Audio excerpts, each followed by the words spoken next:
गड़बड़ी नहीं होना चाहिए मैडम जी। हाँ सर जी।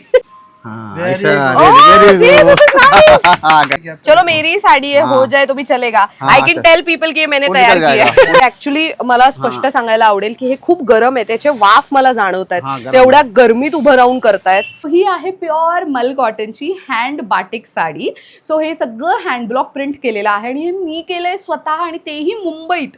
कुठून कसं सगळं काही व्हिडिओमध्ये समजेल. बाटिकच्या साड्या, ड्रेस मटेरियल्स किंवा गाऊन किंवा इतर फॅब्रिक जे तुम्ही पाहता ते याच वितळलेल्या मेणापासून तयार केलं जातं. इथे तुम्ही हे जे ब्लॅक कलरचे ब्लॉक्स पाहताय ना, यांच्याकडे तर 35 ते 40 वर्ष जुने डिझाईन्स असलेले ब्लॉक्स अवेलेबल आहेत. म्हणजे विचार करा की हे बाटिकमध्ये किती मोठ्या प्रमाणात डील करतात.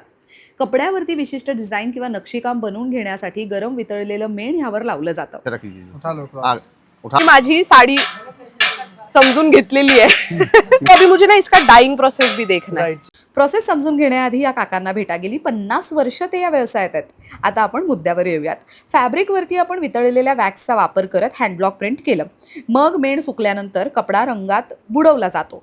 वॅक्स लावलेल्या भागावरती रंग चढतच नाही हे विशेष. शेवटी कपडा गरम पाण्यात उकळला जातो, ज्यामुळे मेण वितळून निघून जातं आणि डिझाईन्स ह्या सुंदर दिसतात. मी ही आर्ट शिकून घेण्यासाठी बॉम्बे बाटिक यांच्या कुर्ल्याच्या वर्कशॉपला भेट दिली. तुम्ही ऑफलाईन शॉपिंगसाठी बॉम्बे बाटिकच्या दादर स्टोअरला भेट देऊ शकता किंवा वेबसाईटवरनं सुद्धा शॉपिंग करू शकता. आणि यासंबंधी सविस्तर माहिती हवी असेल, प्रोसेस अजून डीपली जाणून घ्यायची असेल तर ऐश्वर्या पेवाल ब्लॉग्स या यूट्यूब चॅनलवर मोठा व्हिडिओ नक्की बघा. आणि जाण्यापूर्वी साडीचा लुक तर बघून जा. सुंदर दिसतोय ना? Thank you for watching and follow for more.